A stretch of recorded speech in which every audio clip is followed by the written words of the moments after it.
Madame Neige. Il était une fois une maman qui avait 2 filles. Céline, l'aînée, travaillait sans relâche pour l'aider, mais Clémentine, la cadette, était aussi rêveuse que paresseuse.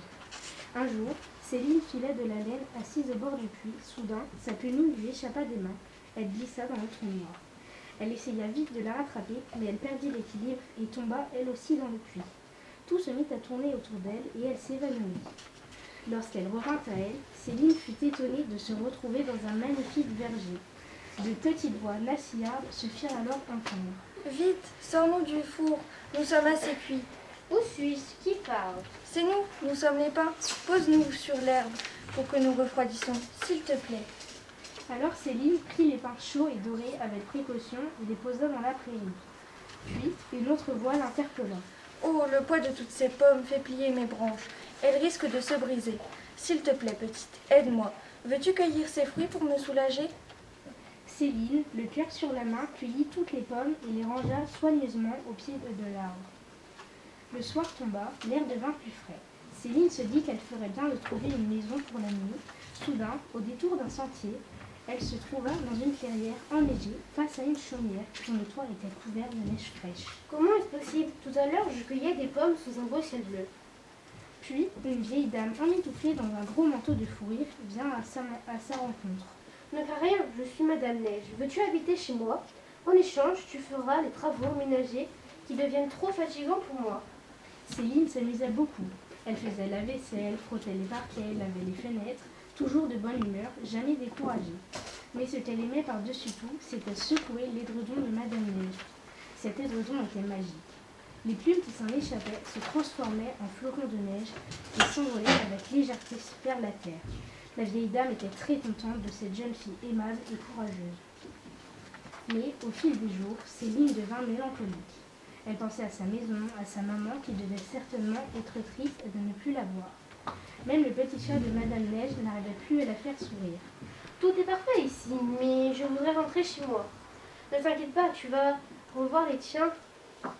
Tiens, prends ceci et allons sous le vent. Tu recevras la récompense que tu mérites. Passant sous l'auvent magique, Céline reçut une pluie de pièces d'or. Elles sont toutes pour toi, ma fille. Tu les as bien méritées. Tu t'es montrée si gentille, si courageuse. Oh, merci beaucoup, Madame Neige. La jeune fille mit les pièces dans son tablier, embrassa une fois encore Madame Neige et s'en alla. Elle ne fit pas 2 fois, 2 pas, qu'elle se retrouva par enchantement dans son jardin. Bien évidemment, Céline raconta sa belle aventure à sa maman et à sa sœur Clémentine. Mais cette dernière, jalouse de voir toutes les pièces d'or, se jeta sans hésiter dans le puits. Après une longue chute dans le trou obscur, elle arriva elle aussi au pays de Madame Neige.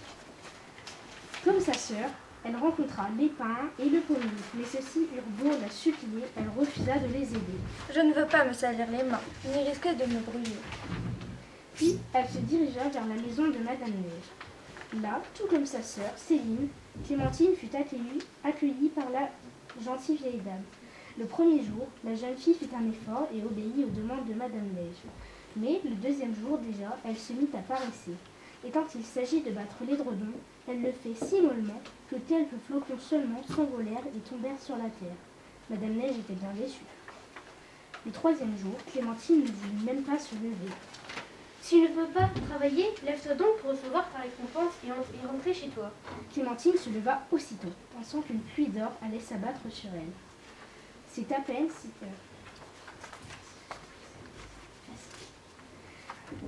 Quelle surprise! Au lieu des pièces d'or tant espérées, Clémentine reçut sur la tête une averse de goudron. Voici comment je récompense les paresseuses. Maintenant, tu vas rentrer chez toi et apprendre à être aimable et servir avec tout le monde. C'est à peine si Céline et sa mère la reconnurent quand elle rentra à la maison. Il fallut plusieurs heures et plusieurs bains pour ôter le goudron de ses cheveux et nettoyer sa peau. Clémentine ne cessait de pleurer à chaudes larmes tant elle avait honte. Mais la leçon de Madame Neige fut profitable, car à partir de ce jour, Clémentine devint aussi gentille et courageuse que sa sœur. Très souvent, elles se rendaient toutes les deux au bord du puits et parlaient de Madame Neige. Jamais elles ne l'oublieraient.